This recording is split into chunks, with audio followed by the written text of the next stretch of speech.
O julgamento de Jesus é cercado de momentos que são bem curiosos.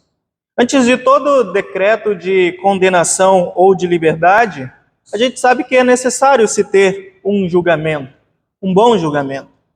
O direito ele já evoluiu em muitas leis, muitos procedimentos a serem tomados até o veredito final já foram atualizados, melhorados e pensados. Mas ainda assim, nós sabemos que há muito que nós podemos melhorar quanto à nossa justiça, ao nosso próprio direito. E se nós olharmos para quase 2000 anos atrás, quando Jesus teve o seu julgamento, nós vemos que alguns processos já melhoraram e outros nem tanto. No tempo de Jesus, muitas das decisões que eram tomadas dentro do seu território eram decisões que eram tomadas pelos romanos, porque eram os romanos quem dominavam aquela terra, aquela região. Jesus é judeu, a sua descendência, a descendência judaica, tem ali a herança daquela terra. Porém, naquele momento em que Jesus vem e se encarna, quem dominava ali eram os romanos. E o território romano, o domínio romano, se estende por pelo menos até o fim do primeiro século. Os romanos, assim, então, se gabavam de ter um julgamento muito bom, procedimentos que são muito justos, e levavam a sério cada detalhe desses procedimentos do julgamento. O apóstolo Paulo, por exemplo, mais adiante, mais tarde, em determinados momentos até acaba se beneficiando desses detalhes que os romanos encaravam como sérios dentro dos seus julgamentos. Acontece isso dentro da vida de Paulo porque Paulo era um cidadão romano, por isso então tinham direitos dentro do julgamento romano.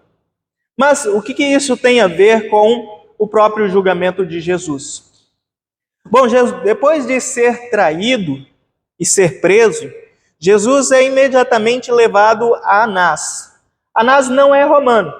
Anás é um sumo sacerdote judeu. E ali ele procura alguns motivos, procura algumas coisas para tentar incriminar Jesus. E ali nós temos a primeira parte do julgamento de Jesus, que pode ser dividido em 3 ou 4 partes. Não estavam presentes muitas testemunhas, não estavam presentes muitas pessoas naquele momento. Porém, o desejo para acusar Jesus e para pôr fim à vida de Jesus era tão grande que surgem então algumas evidências, surgem algumas testemunhas, surgem algumas coisas para incriminar Jesus, surgem até acusadores. Porém, ainda assim, Jesus é levado da casa de Anás para a casa de Caifás, um outro sacerdote daquele tempo. É esse Caifás que João até fala, talvez com um pouco de ironia, que Caifás profetiza algo naquele momento. Caifás diz assim que é melhor que um homem só morra do que muita gente, do que o povo todo. E aí ele profetiza com que espécie de morte Jesus haveria de morrer. Assim, talvez ironiza um pouco o evangelista João. Tanto Caifás quanto Anás interrogam Jesus. Porém, como a intenção é incriminar e matar Jesus, então eles não podiam fazer isso naquele momento, porque os judeus não podiam fazer isso dentro das suas próprias leis, já que estavam tão perto da Páscoa. Assim, de acordo com as suas tradições, de acordo com a sua cultura, os judeus iriam sujar as suas próprias mãos de sangue tão perto da própria Páscoa. Então a solução foi levar Jesus até Pilatos. Pilatos, sim, é romano. Pilatos é o prefeito daquela região. Estava abaixo apenas de César, o imperador. Só que quando isso acontece, já é cedo desta manhã de sexta-feira.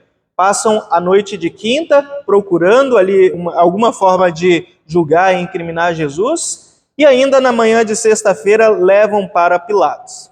Pilatos então questiona: por que vocês me trazem esse homem a essa hora?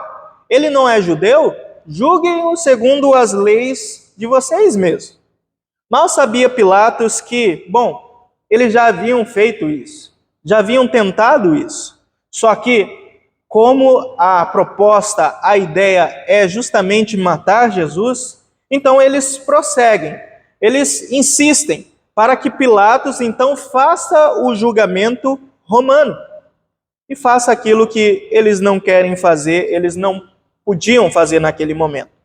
Então Pilatos prossegue com o julgamento. Uma coisa interessante nesse julgamento, uma coisa interessante na forma como as coisas mudam. Os judeus, eles levam muito a sério as suas leis e as suas tradições referentes à palavra de Deus. É algo muito importante. Por isso, quando Jesus afirma ser o Filho de Deus, os judeus então entenderam como uma blasfêmia. É algo sério, é algo gravíssimo aquilo que você está me dizendo. Mas, quanto aos romanos, os romanos não tinham essa mesma tradição. Para os romanos, começando a falar deles, o culto deles envolvia muitos deuses diferentes. Por isso, para os romanos não era algo grave dizer assim, ser filho de Deus. Assim, quando Pilatos começa a questionar e a julgar Jesus, o motivo da acusação já muda. Não é mais ter dito ser filho de Deus, mas és tu o rei dos judeus? Por que a coisa muda? Por que muda de acusação? É claro que a acusação muda devido aos próprios acusadores e da forma como eles queriam incriminar Jesus. Pois, se Jesus fosse rei, ou se Jesus se intitulasse rei, então aqui nós teríamos um perigo, uma oposição contra os próprios romanos. Então, se são os romanos que dominam aquela região e Jesus se denomina ser rei dos judeus, então aqui nós temos um confronto político, um confronto civil. Sabendo disso, os opositores de Jesus então adicionam ainda mais lenha na fogueira. Nós vemos que os evangelhos começam a falar assim, que Pilatos ele não estava assim tão afim de condenar Jesus, de acusar Jesus. Na verdade, ele procurou alguns motivos para tentar soltar Jesus. E aí, os judeus, eles colocam lenha na fogueira. Não é que eles quisessem que os romanos continuassem sendo governantes daquela terra. Mas sabe aquela expressão, o inimigo do meu inimigo é meu amigo? Então é nesse momento que eles falam assim, ó Pilatos, se você deixar esse homem livre, ele tem muitos seguidores. E talvez, um momento, esses seguidores vão ser tantos que eles vão fazer frente contra ao trono de César. Você não quer isso, né? Bom, Pilatos não é bobo nem nada. E é melhor tirar o dele da reta. É melhor ficar mais tranquilo. Pilatos já tinha alguns atritos contra os próprios judeus. Já tinha alguns atritos contra o próprio imperador César. Então é nesse momento que ele até procura alguns motivos ali, algumas ideias para tentar soltar Jesus, mas a voz do povo é a voz de Deus. E o que o povo diz nesse momento? Crucificam, crucificam. É aquilo que gritava contra Jesus nesse momento. A cruz aqui é um elemento muito importante. A cruz é um elemento muito importante nessa história, porque era o elemento máximo da tortura dos romanos, da pena dos romanos. Apenas os piores bandidos ou aqueles que eram inimigos do trono romanos eram submetidos a esse tipo de punição. Já que as pessoas, durante a crucificação, elas iam morrendo aos poucos, perdendo um pouco de ar, e aquilo ia se tornando algo muito doloroso para se viver e para se manter com vida. Algumas pessoas até demoravam 2, 3 dias para até conseguir, para morrer, né? Visto como isso era muito torturoso. Cada segundo era doloroso para quem era pregado numa cruz dessa forma. Por isso os romanos tratavam até a palavra cruz como um palavrão, uma palavra a não ser dita, uma palavra maldita. apenas usado para punir ou para deixar para baixo. Logo entendemos também o porquê que Paulo dá ênfase nessa palavra. Paulo, dentro do seu contexto, sabendo que as pessoas conheciam muito bem o significado da palavra cruz, ele dá ênfase na palavra cruz quando vai dizer da obediência de Jesus em Filipenses capítulo 2, versículos ali do versículo 5 até o versículo 11. Mas eu vou ler um pequeno trecho onde Paulo vai dizer que, pelo contrário, Jesus se esvaziou assumindo a forma de servo, tornando-se semelhante aos seres humanos. E, reconhecido em figura humana, ele se humilhou, tornando-se obediente até a morte e morte de cruz. Essa é a ênfase que Paulo dá. Uma ênfase para causar ainda mais arrepios, de saber que todas as coisas culminaram na morte de alguém que é totalmente inocente da sua condenação. Mesmo os romanos viram naquele momento que o seu próprio sistema judicial ele é falho, pois incriminaram alguém que viram que é inocente. Ainda assim prosseguiram com a punição, ainda assim prosseguiram com a crucificação de Jesus. Toda essa narrativa nos mostra o quanto que a lei humana é uma lei falha, é uma lei pecaminosa, porque é uma lei que faz com que os próprios interesses estejam à frente daquilo que é verdade, daquilo que tem que ser realmente feito. A crucificação de Jesus é movida pelo desejo, pela ganância e pela própria inveja que aqueles que tinham poder naquele momento tinham contra o próprio Jesus. Isso é diferente quando nós olhamos para o julgamento de Deus, que é um julgamento justo, um julgamento correto. Deus exige total perfeição também em seu julgamento.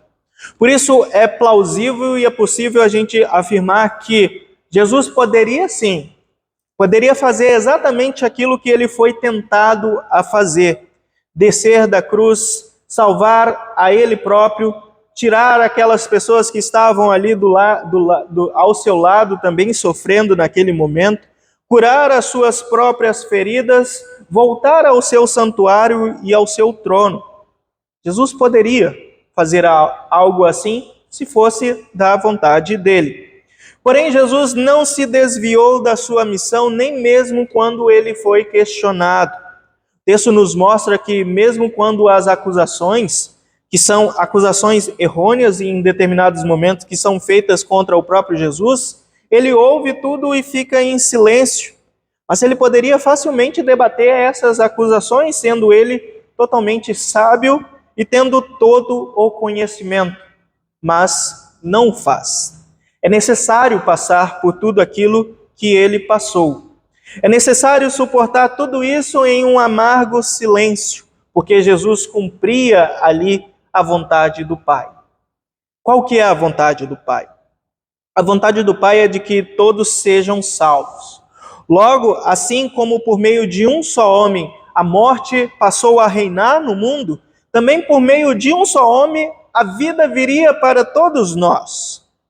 Então eis que aqui se inicia tudo. Jesus saiu pelas estreitas ruas, carregando a sua própria cruz. Já cansado fisicamente, por ter sido até tido levado algumas chicotadas, mas também cansado mentalmente, também podemos dizer. E alguns momentos antes, alguns dias antes, Jesus até havia dito: olha, quem quer ser meu seguidor, pegue a sua cruz e me siga. Mas naquele momento Jesus estava sozinho. Sozinho também Jesus se viu ao estar no meio de outros dois criminosos. Sozinho Jesus também se viu a olhar para frente e ver adiante alguns soldados que zombavam da sua situação. Sozinho também Jesus se viu a olhar para frente e ver algumas mulheres que acompanharam o seu ministério, assim como estava ali também a sua mãe, Maria, e o discípulo amado, o evangelista João. Mas por que sozinho Jesus estava nesse momento? Por conta do seu sofrimento. É um sofrimento talvez igualitário àqueles que estavam crucificados ao seu lado, porém diferente, Porque pela primeira vez desde a eternidade, o Pai e o Filho são separados, pois ali se cumpriu a dolorosa missão que foi dita por Isaías, e nós lemos também nesse momento de culto. Mas ele foi transpassado por causa das nossas transgressões e esmagado por conta das nossas iniquidades. O castigo que nos traz paz estava sobre ele, e pelas suas feridas nós fomos sarados. A soberania de Jesus sobre todas as coisas é conhecida por nós, e ainda demonstrada nessas últimas horas e nos últimos momentos de fôlego por Jesus. Lá no início do Evangelho de João, ele comenta para nós que Jesus é o Verbo que se fez carne, e sendo o Verbo que se fez carne, Jesus é o próprio Deus, o autor da vida, o autor também da salvação nesse momento. E sendo o autor da vida, Jesus tem o poder sobre a vida. E é assim que a gente pode entender duas das últimas palavras de Jesus. Chegando às 3 horas da tarde daquele dia, Jesus olha para frente e diz: está consumado. Ou seja, não há mais nada que é necessário fazer. Tudo está feito, tudo está pronto. É uma palavra que até nos lembra um pouco, em um outro contexto, em outro momento, as palavras que são ditas pelo próprio Deus, quando olha para toda a criação pronta no paraíso, onde estava ali feito Adão e Eva, o homem e a mulher. E Deus viu que tudo era muito bom. Essas são as palavras de Deus quando ele olha para a criação e tudo está pronto, tudo está feito, nada mais foi feito, nada mais foi criado depois desses 6 dias da criação. Tudo está completo, tudo está consumado. Nada mais é necessário se fazer para a salvação. Se nós entendemos que nós precisamos fazer algo para ser salvos, então estamos errados. Porque Jesus disse: está consumado. A obra de salvação está completa. E Deus viu que tudo era bom. Por isso, por fim, Jesus olha para frente e diz: Pai, em tuas mãos entrego o meu espírito. É nessa hora que que estava ali, um centurião, que tinha visto todas aquelas cenas, que tinham passado por todos aqueles momentos ali, zombando, quem sabe, também de Jesus, ele percebeu o quanto que era impactante aquele momento e creu que Jesus era verdadeiramente o Filho de Deus.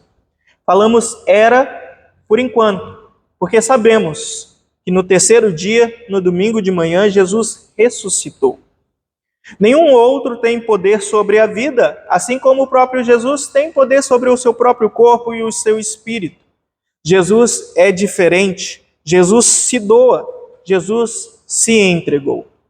Assim, meus queridos, nesse dia, nessa sexta-feira santa, nós temos a dolorosa missão de lembrar a memória do sofrimento, de saber que foi por causa de mim, de você, de cada um de nós, que tudo isso aconteceu. De saber que foi por amor, um tamanho amor, um amor de tal maneira que nós entendemos que podemos confiar no nosso próprio Deus. Podemos também compartilhar essa mesma mensagem e podemos assim entender o quanto que nós estamos unidos através da morte do próprio Senhor. Essa unidade que Paulo nos lembra também quando diz que nós somos corpo, nós somos membros do corpo de Cristo. Nós estamos unidos à sua morte e também estaremos unidos à sua própria ressurreição.